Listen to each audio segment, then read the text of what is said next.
Hey everybody and welcome to another Evoverses video. Today we'll be thoroughly dissecting the latest trailer released by the Evoverses team. There's a lot to talk about, some secrets revealed and some speculation to be done. In between, I'll be sure to share some alpha shared in their latest AMA. So, without further ado, let's dig into it. The trailer was released this Friday during the AMA, and before the release, Evoverse was sure to calm down some nerves regarding the future of the project due to the market situation. They are more than able to continue and there are no issues with funding. With that out of the way, let's immediately rewind the video to the first part. We start the trailer with some charoids or charoids, a mineral type Evo working in the mines.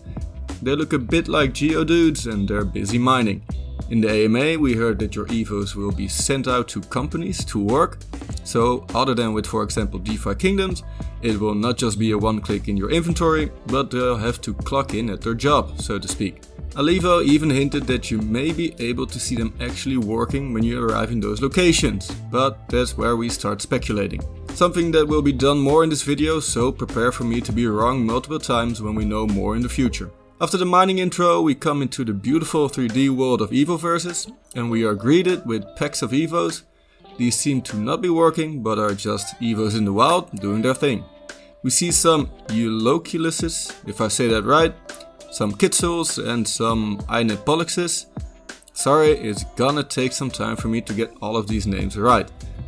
There's some random burning fire on a rock here, which I can only imagine has something to do with players being able to set up camp, perhaps during the night. In earlier videos I hinted to a day-night cycle, but I'm now completely positive this is in the game, but more on that later on. Next we see a first glimpse of a new Goldeen-like Evo fighting a Karakoid. Seems like an uneven battle since it's on land, but let's forget about that. In the distance here on the left we see yet another Evo, probably a plant type, getting its inspiration from Bellsprout in Pokémon and the Piranha plant from Mario. Looks pretty brutal. Panning to the right we see a possibility brewing that certain Evos live in symbiosis with each other. In 3 different groups we see Lampals together with loons chilling in the grass. Flying back over the water we see more of these water type Evos in the lake, zooming into one of these Piranha plant types fighting a Karakoid. It may seem like an uneven battle, but we get a sneak peek of one of Karakoid's moves. He lights up his claw for some sort of bubble attack that we can see here in the new battle arena. A couple of days ago we already received some info on these, but this is where most PvP battles will probably be played. Before we go further with the video, some information that we received during this AMA. These battle arenas are for the most part owned and rented out by guilds. Some of these guilds can have their own distinctive inventories showing off their skill and fame. And besides the official Evo tournament, guilds can also start their own tournaments. Guilds or wealthy players can not only own these battle arenas, but there will be shops and other buildings available where they can make a profit. And for the top level investors, the land itself can also be owned, earning an income from all the buildings that are on that land. Basically making you the landlord / king of that area. Don't worry about prices though, there will be the regulated markets making sure that everyone can buy the necessary items they need, think Pokeshop, but there will also be unregulated markets with potentially more scarce and expensive items to create better potions, items and Evos. Back to it. Another reveal of an Evo, possibly flying, fighting against a Kitzul that shows off one of his moves, looking similar to a quick attack. We see the now well-known Evoverses logo, and while I have some downtime here, let me share some more info.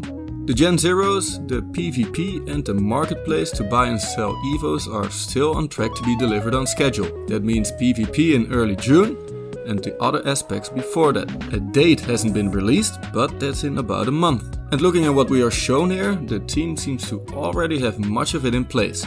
A month isn't a long time guys and girls, so I'm really hyped for that. After the logo we see the before mentioned day-night cycle going on in fast forward mode. There is no doubt in my mind that that isn't going to be part of the game. We have light and dark types, probably some that are only available to be fought against in certain times of the day, and possibly some moves that are weaker and stronger in the light or in dark. Again, speculation. After that we see the much anticipated X coming out of the portals. These are the Gen Zeros, which should be available before the PvP battles, so within around a month if my timing is right. In my opinion, that was a pretty cool trailer, revealing some cool secrets, evos and PvP battle views. It's obvious that the team is getting close to releasing actual gameplay, and with their own deadlines, they should be. That's all for now, but I'll be back in just a couple of days with more Evoverses content. The new UI update will be released in beta next week, giving us more options. Mentioned were more interactions with NPCs, possibly seeing other players in the map. Yes, the map. The storm is said to be waning and we can finally venture outside of the building we've been stuck in for now.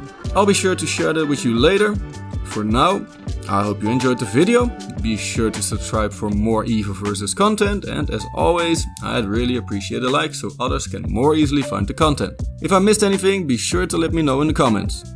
That's all for now. Thanks for watching and have a great day.